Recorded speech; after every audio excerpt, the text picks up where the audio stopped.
Assalamualaikum anak-anak semuanya. Hari ini kita belajar siklus air, kompetensi dasar, menganalisis siklus air dan dampaknya pada peristiwa di bumi, serta kelangsungan makhluk hidup. Indikator menjelaskan proses dan tahap-tahap terjadinya siklus air.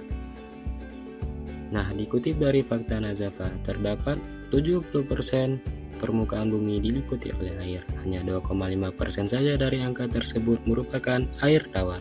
Sebaran air di bumi, 97% air laut, 2,5% air tawar.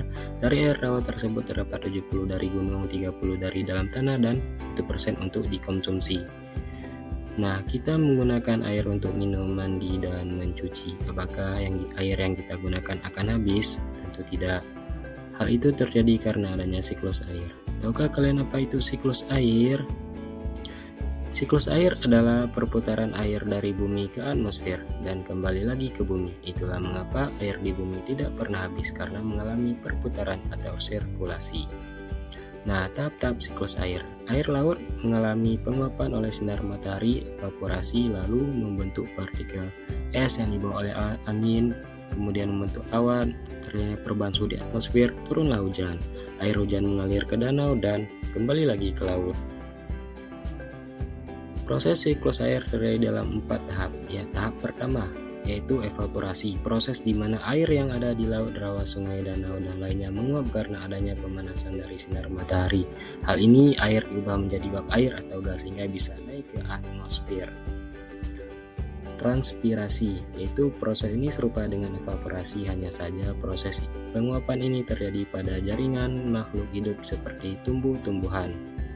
Selanjutnya tahap kedua kondensasi, yaitu pengubahan uap air menjadi awan yang berisikan partikel es kecil-kecil yang dibawa oleh angin. Kemudian tahap ketiga, presipitasi. Ketika terlalu banyak partikel es yang berkumpul di awan, kemudian terjadi perubahan suhu di atmosfer, maka ia akan jatuh sebagai butiran-butiran air, yaitu hujan ataupun butiran salju. Selanjutnya tahap keempat, infiltrasi. Air hujan yang jatuh ke bumi sebagian masuk ke dalam tanah, infiltrasi, dan sebagian akan tetap di permukaan tanah, limpasan. Air yang masuk ke tanah akan menjadi air tanah, dan air yang ada di permukaan akan menuju sungai, danau, laut, dan saluran air yang lain. Sekian dan terima kasih. Wassalamualaikum warahmatullahi wabarakatuh.